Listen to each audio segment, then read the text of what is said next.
ಬೆಂಗಳೂರು ಮಹಾನಗರ ಆಡಳಿತ ವ್ಯಾಪ್ತಿಯಲ್ಲಿರುವ ಗ್ರೇಟರ್ ಬೆಂಗಳೂರು ಅಥಾರಿಟಿ ಚುನಾವಣೆಯನ್ನ ಮತ್ತೊಮ್ಮೆ ಮುಂದೂಡುವ ಸಾಧ್ಯತೆ ಇದೆ. ರಾಜ್ಯ ಚುನಾವಣಾ ಆಯೋಗವು ಚುನಾವಣಾ ಪ್ರಕ್ರಿಯೆಗೆ ಹೆಚ್ಚಿನ ಸಮಯ ನೀಡುವಂತೆ ಸೆಪ್ಟೆಂಬರ್ 30ರವರೆಗೆ ಅವಧಿ ವಿಸ್ತರಣೆಗಾಗಿ ರಾಜ್ಯ ಸರ್ಕಾರವನ್ನ ಸಂಪರ್ಕಿಸಿರುವುದು ತಿಳಿದುಬಂದಿದೆ.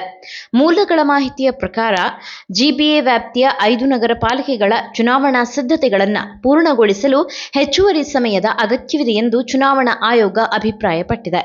ಮತದಾರರ ಪಟ್ಟಿ ಪರಿಶೀಲನೆ, ವಾರ್ಡ್ ಮರು ವಿಭಜನೆ ಮತ್ತು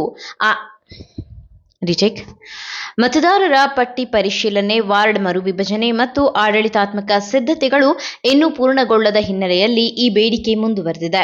ಈ ಹಿಂದೆ ಸುಪ್ರೀಂ ಕೋರ್ಟ್ ಜಿಬಿಎ ಚುನಾವಣೆಗಳನ್ನು ನಿಗದಿತ ಕಾಲಮಿತಿಯೊಳಗೆ ನಡೆಸುವಂತೆ ಸ್ಪಷ್ಟ ನಿರ್ದೇಶನ ನೀಡಿತ್ತು. ಆದರೆ ವಿವಿಧ ಆಡಳಿತಾತ್ಮಕ ಕಾರಣಗಳಿಂದಾಗಿ ಚುನಾವಣೆ ಪ್ರಕ್ರಿಯೆ ಈಗಾಗಲೇ ಹಲವು ಬಾರಿ ವಿಳಂಬಗೊಂಡಿದೆ. ರಾಜಕೀಯ ವಲಯದಲ್ಲಿ ಈ ಹೊಸ ಬೆಳವಣಿಗೆಗೆ ಮಿಶ್ರ ಪ್ರತಿಕ್ರಿಯೆ ವ್ಯಕ್ತವಾಗಿದ್ದು, ಕೆಲವರು ಇದು ಮತ್ತಷ್ಟು ವಿಳಂಬಕ್ಕೆ ದಾರಿ ಮಾಡಬಹುದು ಎಂದು ಆತಂಕ ವ್ಯಕ್ತಪಡಿಸಿದ್ದಾರೆ.